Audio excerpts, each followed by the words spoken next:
AC, refrigerator, washing machine, microwave oven లాంటి ఎన్నో సదుపాయాలతో మనం ఇంత సౌకర్యవంతంగా జీవిస్తున్నామంటే దానికి కారణం ఇవన్నీ పనిచేయడానికి మూలమైన ఏసీ కరెంట్ సిస్టమ్. ఎన్నో ఆటుపోట్లను తట్టుకొని మరెన్నో అవరోధాలను అధిగమించి ప్రపంచానికి ఏసీ కరెంట్ సిస్టమ్ అందించిన the great electrical engineer, scientist Nicola Tesla గురించి ఈ వీడియోలో తెలుసుకుందాం.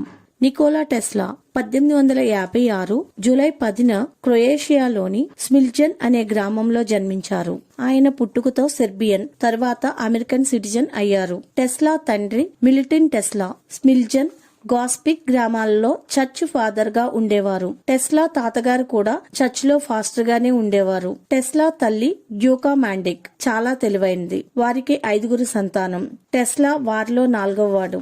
టెస్లా తల్లి ఏమీ చదువుకోనప్పటికీ తన ఖాళీ సమయాల్లో ఇంట్లో ఉపయోగించే చిన్న చిన్న పరికరాలు, మెకానికల్ ఎగ్ బీటర్, పీలర్ లాంటి ఎన్నో వస్తువులు తానే సొంతంగా తయారు చేస్తుండేవారు. కొత్తవి ఇన్వెంట్ చేయాలనే ఆలోచన, ఆసక్తి, తెలివి టెస్లాకి తన తల్లి నుండే వచ్చి ఉండవచ్చు. టెస్లా చిన్నప్పటి నుండి చాలా చురుకుగా, క్రియేటివ్ గా ఆలోచిస్తుండేవారు. 8 లాంగ్వేజెస్ స్పష్టంగా మాట్లాడగలిగేవారు. ఆ రోజుల్లో సెర్బియన్ బాయ్స్ చర్చ్ లో పనిచేయాలి లేదా మిలిటరీలో చేరాలి. కానీ టెస్లాకి మాత్రం చదువుకోవాలని ఉండేది. తన తండ్రికి మాత్రం టెస్లా చర్చ్ లో పనిచేయాలని ఉండేది. 1861 అంటే టెస్లా తన 5 ఏళ్ల వయసులో స్మిల్జన్ లోని ప్రైమరీ స్కూల్లో చదువు మొదలు పెట్టారు. తర్వాత సంవత్సరం వారి ఫ్యామిలీ గాస్పిక్ కి మూవ్ అవడంతో టెస్లా స్టడీస్ గాస్పిక్ లోనే కొనసాగాయి. 1870లో హై స్కూల్ స్టడీ కోసం కార్లోవాక్ లోని హయ్యర్ రియల్ జిమ్నాసియం స్కూల్లో చేరారు. అక్కడ జర్మన్ లోనే బోధించేవారు. అక్కడి teacher Martin Sekulic maths, physics teach చేసేవారు. ఆయన చెప్పిన ఫిజిక్స్, ముఖ్యంగా ఎలక్ట్రిసిటీని గురించి వివరించిన విధానం ఆయన్ను ఎంతగానో ఆకట్టుకుంది. ఆ వయసులోనే టెస్లాలో ఎలక్ట్రిసిటీ పట్ల ఇంట్రెస్ట్ ఏర్పడింది. టెస్లా మ్యాథ్స్ లో ఎంతో కష్టమైన ఇంటిగ్రల్ క్యాలిక్యులస్ కూడా పేపర్ పై రాయకుండానే క్యాలిక్యులేట్ చేసి చెప్పేవారు. 4 సంవత్సరాల కోర్స్ ని 3 సంవత్సరాల్లోనే కంప్లీట్ చేసి 1873లో గ్రాడ్యుయేషన్ పొందారు. తర్వాత టెస్లా స్మిల్జన్ కు తిరిగి వచ్చారు. అప్పుడే ఆయనకు కలరా సోకింది. 9 నెలలు మంచాన పడ్డారు. ఎన్నోసార్లు చావు అంచుల దాకా వెళ్లారు. ఆ సమయంలోనే టెస్లా ఫాదర్ టెస్లా బ్రతికితే చాలనుకుని టెస్లా కోలుకున్నట్లయితే ఎలక్ట్రికల్ ఇంజనీరింగ్ చదవడానికి ఒప్పుకున్నారు. టెస్లా కోలుకున్న తర్వాత 1875లో గ్రాస్ లోని ఆస్ట్రియన్ పాలిటెక్నిక్ లో ఎలక్ట్రికల్ ఇంజనీరింగ్ లో చేరారు. అప్పట్లో తన లెక్చరర్ డీసీ మోటార్ గురించి ఎక్స్ప్లెయిన్ చేస్తుంటే టెస్లా డీసీ మోటార్ డిజైన్ లో ప్రాబ్లమ్స్ గమనించారు. అలాగే design of electric motor, AC current ఉపయోగాల గురించి కూడా ఎక్కువగా దృష్టి పెట్టేవారు. కానీ ఇంజనీరింగ్ 3rd ఇయర్ లో ఉన్నప్పుడే క్లాసెస్ కి సరిగా అటెండ్ కాకపోవడం వల్ల ఆయన ఇంజనీరింగ్ పూర్తి చేయలేకపోయారు. టెస్లా తండ్రి 1879 ఏప్రిల్ 17న గుర్తు తెలియని వ్యాధితో మరణించారు. తరువాత 1881లో హంగేరీలోని బుడాపెస్ట్ లో ఒక టెలిగ్రాఫ్ స్టార్టప్ కంపెనీలో చేరారు. ఆ సమయంలో అక్కడి టెలిఫోన్ రిపీటర్, యాంప్లిఫైయర్స్ ని ఇంప్రూవ్ చేశారు. కానీ వాటికి పేటెంట్ తీసుకోలేదు. ఆ సమయంలోనే principle of rotating magnetic field induction motor తయారు చేయడానికి ప్లాన్ ని తయారు చేసుకున్నారు. కానీ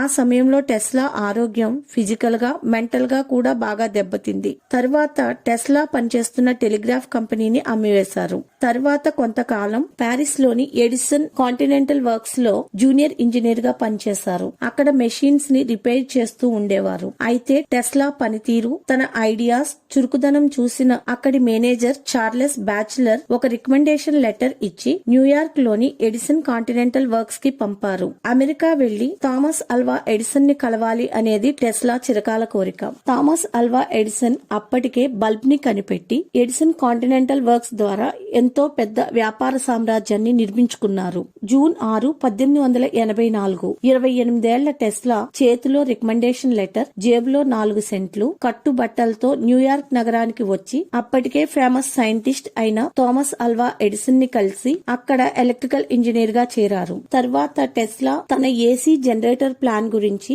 ఎడిసన్ కి చెప్పారు. కానీ ఎడిసన్ మాత్రం ఆ వర్క్ వద్దని తన కంపెనీలోని డీసీ మోటార్స్ డైనమోలోని లోపాలను సరిచేసి చేసి వాటిని ఇంప్రూవ్ చేయమన్నారు. ఇందుకు గాను $50,000 బోనస్ గా ఇస్తానని అన్నారట. $100 జీతానికి జాబ్ చేస్తున్న టెస్లాకి $50,000 చాలా పెద్ద అమౌంట్. తన కళ నెరవేర్చుకోవడానికి అంటే ఏసీ జనరేటర్ ని తయారు చేయడానికి ఉపయోగపడతాయనుకున్నారు. కానీ వర్క్ కంప్లీట్ అయ్యాక ఎడిసన్ ఇదొక అమెరికన్ జోక్ అని ఎలాంటి రివార్డ్ ఇవ్వలేదు. దీంతో టెస్లా అదే సంవత్సరం డిసెంబర్ లో ఎడిసన్ కంపెనీ నుండి బయటికి వచ్చేశారు. టెస్లా ఎడిసన్ కంపెనీలో 6 నెలలు మాత్రమే పనిచేశారు. తర్వాత బ్రతకడానికి కొంతకాలం ఎలక్ట్రిక్ కేబుల్స్ ని పాతి పెట్టడానికి గోతులు తవ్వే పనిలో చేరారు. మరో పక్క తన ఏసీ జనరేటర్ తయారు చేయడానికి పెట్టుబడి పెట్టే ఇన్వెస్టర్స్ కోసం వెతికేవారు. ఆ రోజుల్లో ప్రపంచమంతా డీసీ కరెంట్ తోనే నడిచేది. ఏసీ కరెంట్ గురించి టెస్లా చెప్పినప్పటికీ ఇన్వెస్టర్స్ కి నమ్మకం కుదిరేది కాదు. దాంతో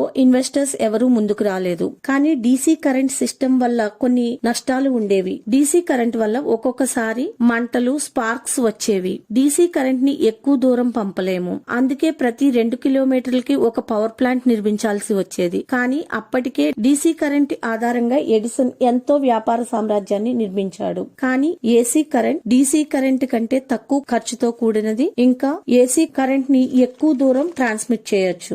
ఏసీ కరెంట్ గురించి టెస్లా చెప్పినప్పటికీ ఇన్వెస్టర్స్ కి నమ్మకం కుదరలేదు. దాంతో ఇన్వెస్టర్స్ ఎవరూ ముందుకు రాలేదు. కొంతకాలానికి టెస్లా ఐడియా నచ్చి కొంతమంది ఇన్వెస్టర్స్ ముందుకొచ్చారు. దీంతో టెస్లా కూడా ఒక ల్యాబ్ నిర్మించుకుని అక్కడ తాను ఊహించుకుంటున్న ఎలక్ట్రికల్ సిస్టమ్స్ ని నిర్మించే పనిలో పడ్డాడు. ఆ సమయంలోనే Tesla AC Motors, generators, transformers ఇలా ఎన్నిటికో సంబంధించి 30కి పైగా పేటెంట్స్ తీసుకున్నాడు. టెస్లా తన ఇన్వెన్షన్స్ ని గురించి American institute of electrical engineer సభలో తాను ఇచ్చిన ఎక్స్ప్లెనేషన్ విన్న జార్జ్ వెస్టింగ్ హౌస్ అనే బిజినెస్ మ్యాన్ ఏసీ కరెంట్ కి సంబంధించిన పేటెంట్స్ కి ఆ పేటెంట్స్ ని ఇంప్లిమెంట్ చేయడానికి $60,000 టెస్లాతో ఒప్పందం కుదుర్చుకున్నాడు. అలాగే వెస్టింగ్ హౌస్ కంపెనీలో పనిచేస్తున్నందుకు నెలకు $2,000 జీతంగా ఇచ్చేవారు. టెస్లా ఏసీ జనరేషన్ సిస్టమ్ తో ప్రొడ్యూస్ చేసే ప్రతి హార్స్ పవర్ ఎనర్జీకి $2.5 టెస్లాకి అందేలా కాంట్రాక్ట్ కుదుర్చుకున్నారు. దీంతో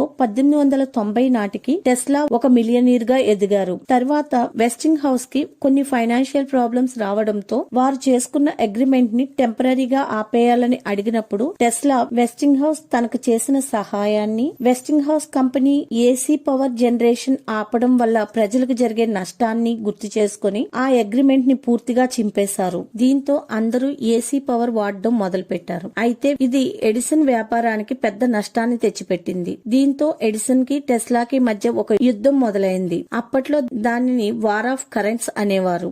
ఏసీ కరెంట్స్ వల్ల ప్రజలకు ఎంతో ప్రమాదమని ఎడిసన్ ప్రచారం చేసేవారు. కానీ అలాంటి ప్రాబ్లం ఏమీ ఉండదని నిరూపించడానికి టెస్లా 1891లో టెస్లా కాయిల్ ని తయారు చేసి దాని ద్వారా లక్షల వోల్ట్స్ కరెంట్ ని తన బాడీ ద్వారా పంపుకొని లైట్స్ ని వెలిగించి అందరికి చూపించారు. దీంతో టెస్లా మీద, ఏసీ కరెంట్ మీద నమ్మకం కలిగింది. అదే సంవత్సరం టెస్లాకి యుఎస్ సిటిజన్షిప్ కూడా వచ్చింది. 1893లో వెస్టింగ్ హౌస్ టెస్లా కరెంట్ సిస్టమ్ ఉపయోగించి చికాగోలోని వరల్డ్స్ కొలంబియన్ ఎక్స్పోజిషన్ ని వెలుగులతో నింపాడు. దీంతో నయాగరా ఫాల్స్ కి సంబంధించిన కాంట్రాక్ట్ కూడా వీరికే వచ్చింది. 1896లో టెస్లా నయాగరా వాటర్ ఫాల్స్ కి టర్బైన్స్ ఏర్పాటు చేసి ఏసీ జనరేటర్ ద్వారా ఏసీ కరెంట్ ప్రొడ్యూస్ చేసి ఆ కరెంట్ ని న్యూయార్క్ లోని బఫెలో సిటీకి ట్రాన్స్మిట్ చేశారు. దీంతో ఎడిసన్ వ్యాపారం నష్టాల్లోకి వెళ్లిపోయింది. వారిద్దరి మధ్య యుద్ధం కూడా ముగిసింది. ఈ యుద్ధంలో టెస్లానే విజేత అని చెప్పొచ్చు. తర్వాత కాలంలో టెస్లా ఎప్పుడు తన ల్యాబ్ లోని రీసెర్చ్ చేస్తూ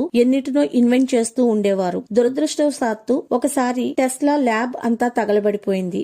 దీంతో ఆయన సంవత్సరాల తరబడి కనిపెట్టిన ఫార్ములాలు, డిజైన్స్ అన్ని మంటల్లో కాలిపోయాయి. టెస్లా ఆర్థిక పరిస్థితి నార్మల్ పొజిషన్ కి వచ్చేసింది. 1893లో రేడియో సిగ్నల్స్ గురించి ప్రెజెంటేషన్ ఇచ్చారు. కానీ నాటకీయ పరిస్థితుల మధ్య ఆ ఘనత మార్కోనీకి దక్కిందట. 1898లో టెస్లా టెలి ఆటోమేటిక్ బోట్ తయారు చేసి దాన్ని రిమోట్ కంట్రోల్ తో ఆపరేట్ చేసి చూపించారు. టెస్లా ఆ రోజుల్లోనే వైర్లెస్ కరెంట్ గురించి కూడా కలలు కన్నారు. 40 కిలోమీటర్ల దూరం నుండి 200 లైట్స్ ని ఎలాంటి వైర్స్ లేకుండా వెలిగించారు. వైర్లెస్ బ్రాడ్కాస్టింగ్ కి సంబంధించి 1900 సంవత్సరంలో టెస్లా ఒక టవర్ ని నిర్మించాలని అనుకున్నారు. అయితే దానికి గాను ఎవరు ఇన్వెస్టర్స్ లేకపోవడంతో జేపీ మోర్గాన్ అనే ఫైనాన్షియర్ నుండి తీసుకున్న ఫండ్స్ ని ఎవరికీ తెలియకుండా వైర్లెస్ వరల్డ్ బ్రాడ్కాస్టింగ్ టవర్ ని నిర్మించడానికి ఉపయోగించారు. దీంతో ఆ ఫైనాన్షియర్ ఇయర్ ఫండ్స్ ఆపివేశారు. ఫైనాన్షియల్ సపోర్ట్ లేకపోవడంతో టెస్లాకి సంబంధించిన ఎన్నో ఐడియాస్ నోట్ బుక్స్ కే పరిమితమైపోయాయి. 1915లో ఎడిసన్ కి టెస్లాకి కలిపి నోబెల్ బహుమతి వస్తుందని వార్త వచ్చినప్పటికీ అది ఆగిపోయింది. 1917లో టెస్లాకు ఎడిసన్ మెడల్. టెస్లా తన జీవితంలో ఇలా ఎన్నో కలలను కన్నారు. వైర్లెస్ కమ్యూనికేషన్ ద్వారా వాచ్ కన్నా చిన్న సైజ్ లో ఉన్న ఇన్స్ట్రుమెంట్ ద్వారా ఎక్కడైనా మ్యూజిక్, సాంగ్స్, స్పీచెస్ ఏమైనా వినవచ్చు. అలాగే ఏదైనా పిక్చర్స్ గానీ వీడియోస్ గానీ ఒక చోటు నుండి మరొక చోటికి ట్రాన్స్ఫర్ చేయవచ్చని, ఇలాంటి ఎన్నో ఇన్స్ట్రుమెంట్ తయారు చేయవచ్చని టెస్లా అప్పట్లోనే చెప్పారు. తన దగ్గర ఎన్నో ఐడియాస్ ఉన్నప్పటికీ ఫైనాన్షియల్ సపోర్ట్ లేకపోవడం వల్ల నమ్మకం లేని జనంతో విసిగిపోయిన టెస్లా ఈ ప్రపంచానికి దూరంగా ఉండడం ప్రారంభించారు. ఒంటరిగా హోటల్ న్యూయార్కర్ లో రూమ్ లోనే ఉండిపోయేవారు. రూమ్ రెంట్, ఫుడ్ అన్ని వెస్టింగ్ హౌస్ కంపెనీనే భరించేది. హోటల్ రూమ్ దగ్గరకు వచ్చే తెల్లని పావురాలతో మాత్రం స్నేహం చేస్తూ ఉండేవారు. టెస్లా తన 87 వయసులో అంటే 1943 జనవరి 7న హోటల్ రూమ్ లోనే కన్నుమూశారు. హై స్కూల్లో ఎలక్ట్రిసిటీని గురించి క్లాస్ విన్నప్పటి నుండి తన జీవితమంతా ఎన్నో విషయాలపై రీసెర్చ్, ప్రపంచ రూపురేఖలను మార్చే ఎన్నో ఇన్వెన్షన్స్, ఎంతో కీర్తి, తాను సంపాదించిందంతా రీసెర్చ్ కే ఖర్చు పెట్టి ప్రజలకు ఎంతో కంఫర్టబుల్ లైఫ్ అందించి తాను మాత్రం ఒంటరితనం, సైకలాజికల్ డిజార్డర్స్, చేతిలో చిల్లిగవ్వలేని దయనీయ పరిస్థితిలో మరణించారు. ఈ రోజు వైర్లెస్ కమ్యూనికేషన్, ఏసీ కరెంట్ ద్వారా మనం అనుభవిస్తున్న ఎన్నో కంఫర్ట్స్, ఎన్నో అద్భుతాలు ఆయన కృషే. ఈ వీడియో కనుక మీకు నచ్చినట్లయితే లైక్ చేయండి, మీ ఫ్రెండ్స్ కి, ఫ్యామిలీ మెంబర్స్ కి షేర్ చేయండి. ఇలాంటి మరిన్ని వీడియోస్ కోసం తెలుగు ఇన్ఫోటాక్ ఛానల్ ని సబ్స్క్రైబ్ చేసుకుని పక్కనే ఉన్న గంట సింబల్ ని నొక్కండి. Thanks for watching.